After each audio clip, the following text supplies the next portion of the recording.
a indústria já não tinha mais condição de dar conta da quantidade que se precisava.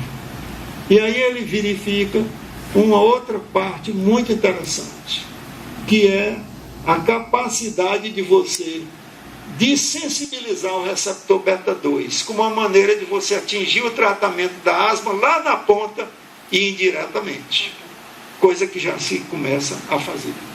A outra parte é a abundante quantidade de proteína ligante que estava na retina. E aí ele ganhou um bocado de dinheiro, porque parte da cegueira, principalmente a cegueira congênita, ela está vinculada a um defeito nessa proteína lá na retina. Então reparem que o receptor já saiu do coração, já passou para os vasos, ele já aplicou, já baixou a pressão arterial, ele vai apresentando lentamente. E com isso o Dr. Alckmin foi surgindo. Para a gente conseguir uma audiência com ele era a coisa mais difícil. Era muito difícil. Mas eu tive a felicidade de conviver com ele durante 3 anos e meio.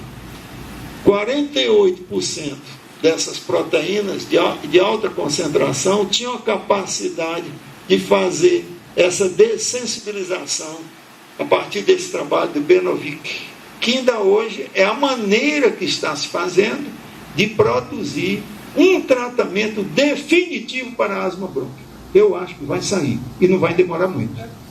Por hora a gente só trata as consequências, trata o efeito, mas não trata a causa. Aqui o trabalho, novamente, aqui do Benovic, Functional Desensitization of the Isolated Adrenase Receptor. Agora, já estamos isolando das plaquetas, já estamos isolando dos animais, essa proteína em forma pura. E aí ficou muito mais simplificado. Aqui, um pouquinho mais complexa, a única figura mais complexa que eu botei. Então não se chateie não. É para mostrar que se você pega uma varicosidade, uma terminação nervosa, e aqui a minha palavra é mais para os neurologistas e os neurocirurgiões, que essas varicosidades, essas terminações nervosas, se você considerar que aqui você tem o nervo, o terminal nervoso, e esse nervo vai interagir através do que ele soltar nessa ponta dele, nessa relação neuromuscular ou de qualquer membrana de uma célula que secrete até hormônios, o mecanismo será sempre o mesmo. Então vocês veem a complexidade que nós estamos alcançando em relação ao que nós estudamos 50 anos atrás. Na minha pequena fala que fiz nos 50 anos da minha turma, eu disse, a nossa realidade hoje é completamente diferente da realidade daqueles anos. E está aqui a maior prova. Então você vê isso aqui, vê que tem um envolvimento muito grande aqui dos canais de cálcio, dos trocadores de cálcio. Uma relação muito grande da adenosina, que foi estudada pelo Henrique quando ele trabalhou lá nos Estados Unidos, para linkar isso aqui com arritmias. O ATP, aqui, do nosso querido João Ramos Pereira da Costa, que era uma pessoa que estava antenada 20 anos na frente dele. Aqui a noradrenalina, aqui o ATP, como isso aqui é regulado, a presença da ATPase, que cliva para não deixar um efeito ficar permanente. Aqui aparece o AMP, que é o segundo mensageiro, que veio lá de dentro, e aqui ele solta aqui e vai interagir também com essa membrana aqui, essa membrana efetuadora dessa célula.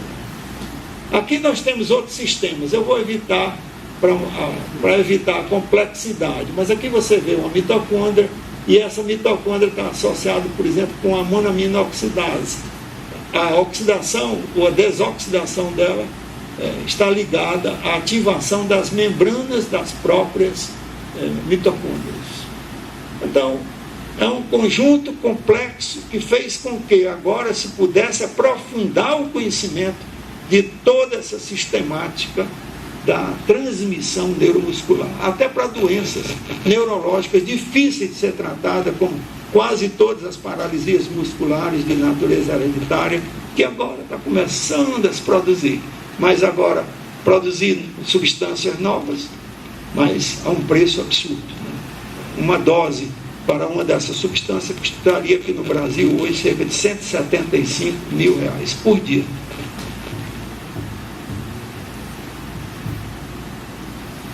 Bem, aqui uma outra, vocês já se lembram, isso aqui é do nosso tempo. João Ramos dando aula e dizia como era que era fabricada a noradrenalina e a adrenalina. Mas para chegar até aqui foi difícil, muito difícil. O pesquisador que fez isso foi um famoso pesquisador americano, Julius Axelrod. E aí ele descobre que a tirosina, que é o aminoácido, está ali, né? Tirosina, ela caminha por aqui através de uma ação da treta-hidrobiopterina, que faz então uma modificação nessa molécula, ela se transforma em DOPA e vem descendo aqui. Eu não vou entrar em muita bioquímica para vocês. E aqui uma frase que está aqui no meio, que é o ascorbato. A gente precisa ter muito cuidado quando disser que o uso de vitamina não é importante. Eu acho que é preciso ter cuidado. É importante. Agora, a vulgarização do uso da vitamina, essa é que não é importante. Então, vocês veem, se você não tiver ácido ascórbico, você bloqueia e a sua dopamina fica desbalanceada no próprio cérebro. E você não vai ter o neuroadrenérgico transmissor, que é a noradrenalina, que está lá na ponta. E aqui da epinefrina, na glândula suprarrenal e em outros sítios.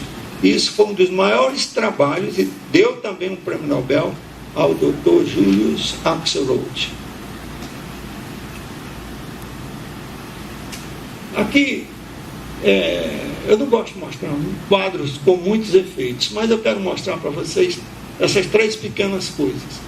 Primeiro, que o receptor alfa passou a ser visto como alfa 1 e alfa 2. Esse aqui geralmente é um receptor pré-sináptico. Naquele sistema que eu mostrei, tem o pré-sináptico, que está no nervo, e a sinapse, lá embaixo está o receptor ou agonista. Então, vejam, o prazosin, que é uma substância que hoje é usada para tratamento de várias condições, inclusive de certas formas de hipertensão, ele tem um efeito muito grande no músculo isovascular, tem um efeito também no fígado, que é mais importante, e ele está envolvido também na glicogenólise. Essa glicogenólise hepática, o controle dela é muito importante para a gente entender hoje como funciona no diabetes. E a gente tem muita coisa para aprender ainda. Vejam aqui essa outra substância, a ioimbina, que é tirada de uma planta da África e que tem também efeitos nas ilhotas, né? nas ilhotas, nas células beta das ilhotas, nas plaquetas também, nas terminações nervosas, no músculo liso. Naquele tempo ainda ninguém sabia nada sobre o endotélio vascular, que já estará colocado aqui. Aqui você veja, o receptor beta passou a ser subdividido em receptor beta 1, beta 2 e beta 3. Esse beta 3 é o que está sendo mais desenvolvido agora, porque é aquele que quando você toma um beta bloqueador, os seus triglicerídeos sobem. A maioria deles sobe. E sobe exatamente porque você ativa o receptor beta 3, que está nas gorduras. Está em grande quantidade nas gorduras. Nós até acreditamos, eu acho que isso vai acontecer, que na hora que a gente tiver um bom bloqueador beta 3, muitas coisas de natureza endócrina e de natureza fisiológica vão poder ser explicadas, que nós não temos explicação ainda. Então, a diferença desses receptores é muito pequena. São pequenas sequências que mudam essa atividade. Aqui, para vocês verem, olha aqui o segundo mediador, o receptor adrenérgico, que está aqui, ó, beta 1, beta 2, beta 3. Os alfa 1 subtipos, o alfa 2 subtipos. A tipologia é muito semelhante, mas são pequenas alterações só. Mas olha aí, é exemplo de alguns dos efeitos bioquímicos. Adenililciclase, fosfolipase D, fosfolipase A2, fosfolipase C. Tudo isso que vocês estão entendendo agora no metabolismo do colesterol. que a gente não entendia. Agora já está mais ou menos claro. E também os antagonistas de canais de cálcio, que foram descobertos há poucas dezenas de anos. Mas reparem, o adenilato ciclase está ligado diretamente ao segundo mediador que foi descoberto pelo Dr. Earl Sutherland.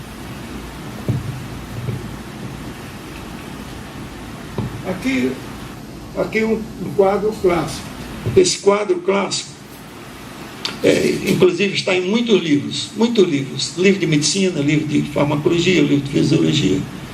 Você vê aqui a frequência de pulso, a noradrenalina tem um efeito sobretudo alfa, então ele apresenta aqui uma queda e uma subida. A adrenalina, que tem efeito alfa e beta, ela sobe por causa do seu efeito no coração e nos vasos, e o isproterenol, que tem o seu grande efeito beta. Então, se você fizer aqui, nesse quadro, a medida da pressão média, vocês veem que essa pressão média é maior na noradrenalina, por conseguinte é um agonista alfa. Essa pressão média, praticamente ela nivela e ela cai diante do uso de isproterenol. Esse quadro mostra que essas substâncias têm um efeito muito grande na resistência periférica, uma queda na resistência periférica, sobretudo devido aos vasos, que tem muitos receptores beta, e mais ainda você vai encontrar no isproterenol. E aqui vocês encontram aquele efeito que quando você bloqueou o alfa, caiu a pressão, que é a chamada inversão adrenérgica. Bem, o que é que a gente pode concluir? A gente conclui que os agonistas adrenérgicos, eles vão ter um efeito muito grande em sistemas de receptores específicos. Não precisa ficar muito preocupado com isso. Mas o que é que isso aqui quer dizer? Quer dizer isso aqui, que as respostas não reduzidas por prévio tratamento de reserpina ou de gonetidina, que eram muito usadas há 30, 40 anos atrás, elas hoje podem ser potenciadas pela cocaína, que nós estamos com problemas graves, pela reserpina e pelas gonetidinas. Quer dizer, o conhecimento disso aqui hoje está talvez na chave da gente controlar as respostas da cocaína naqueles que são droga dependentes. Aqui, vamos deixar os não seletivos. Aqui a efedrina, que é uma grande substância no tratamento da asma. Ela começou, grande parte da experiência que o Dr. August fez, ele fez com a efedrina, que é uma substância mista, que tem efeito beta-1, beta-2 e alfa-1 e alfa-2. A anfetamina aqui, como uma substância também viciante, a cocaína e aqui a pargilina, que é uma grande substância para tratar algumas doenças neurológicas. Reparem que ele agora já está entrando nessas outras condições. Aqui, para vocês verem a abundância de tecidos, não mais aqueles tecidos que ele fazia com tantas espécies de animais, de tantos órgãos, mas essas espécies que mostram aonde esses subtipos de receptores estão. Então nós estamos cheios de subtipos de receptores. Nós somos uma caravana de receptores andando por aí afora, inclusive aqui.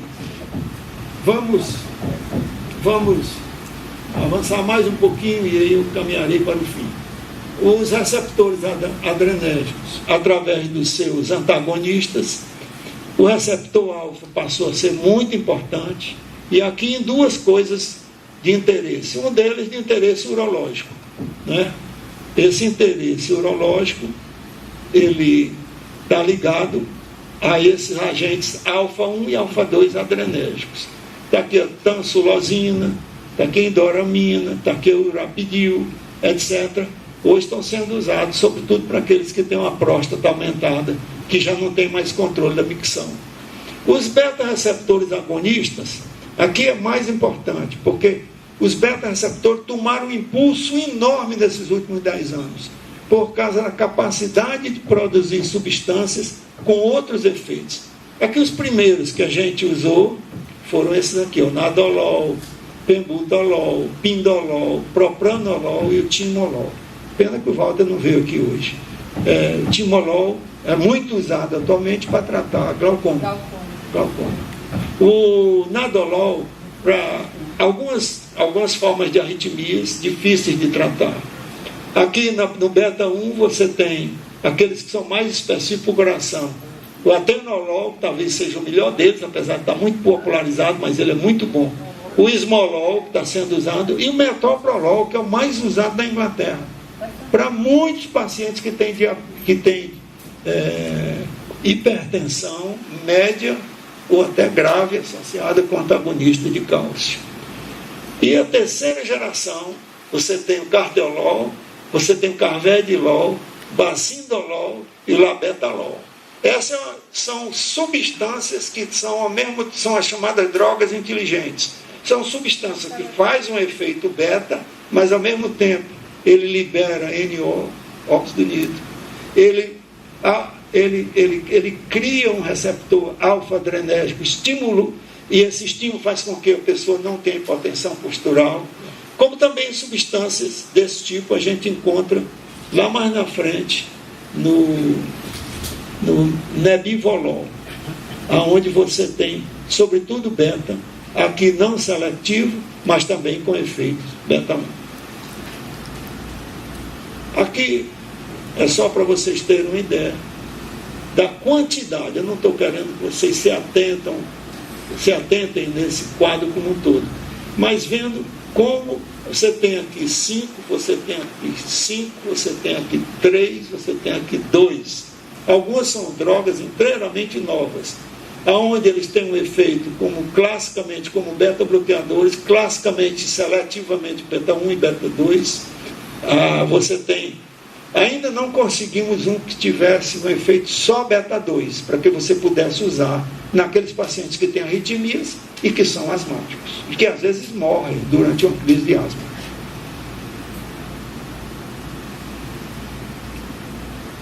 Bem, quais são as propriedades?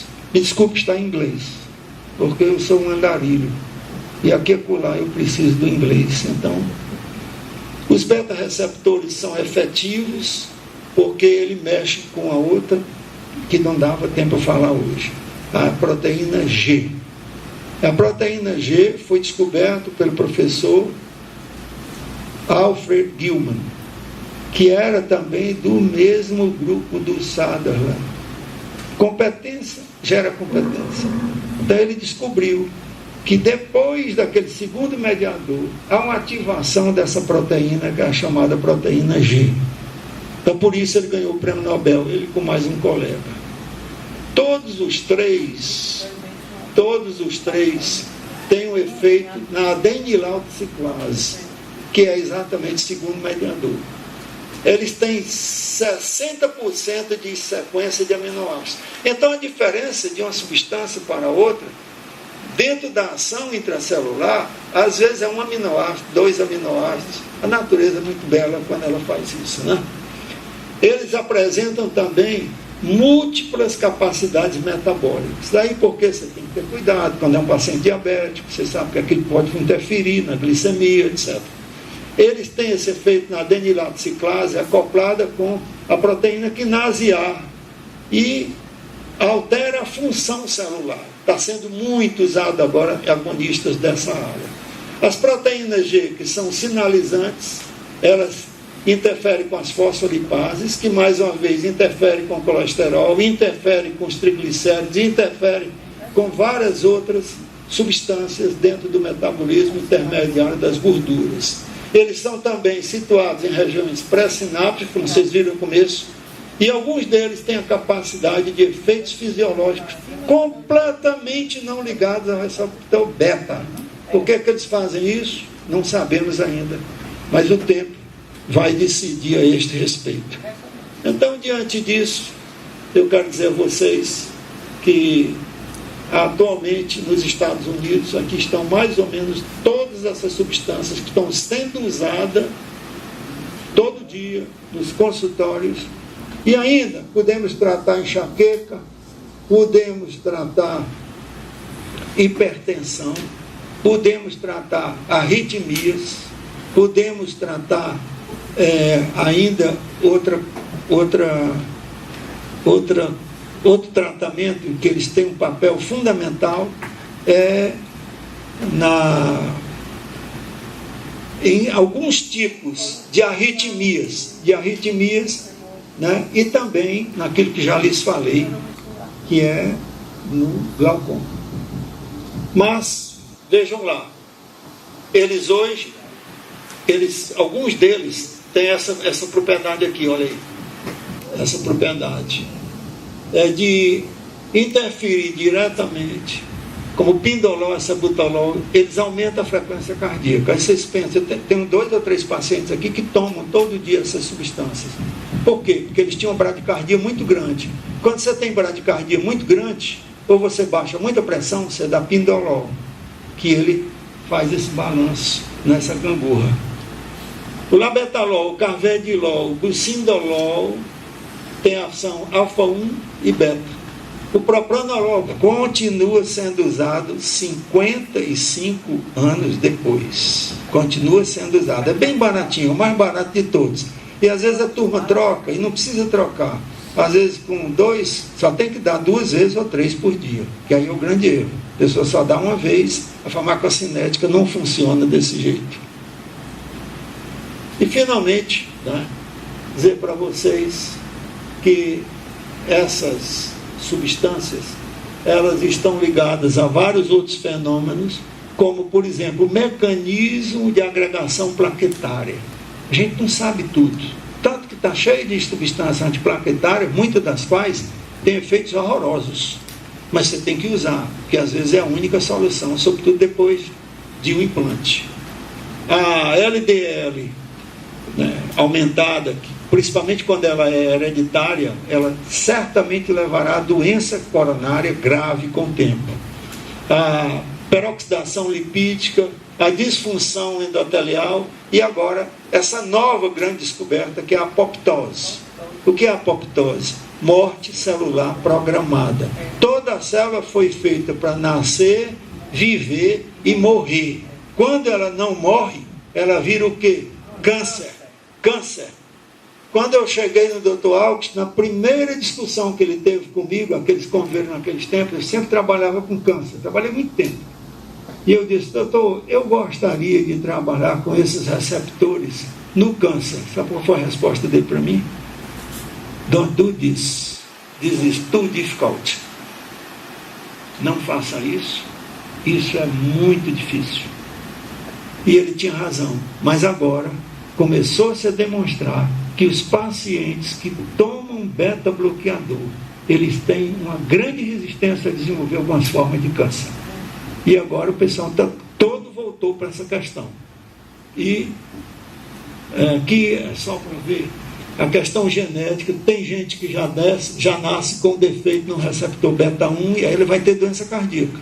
Ou ele tem um defeito no receptor beta-2, ele vai ter asma. Então, isso nós chamamos de polimorfismos. Durante o sequenciamento, para fazer aquelas moléculas, algumas dessas moléculas são feitas de uma maneira errada. E aí você tem que conviver com isso. E ainda finalmente, eu vou sair daqui, tudo é a mesma coisa, mas não interessa a vocês não. Aqui é o meu diploma com meu carimbo de ouro, quando eu tirei o meu doutorado em 1974, no mês de maio. Muito obrigado.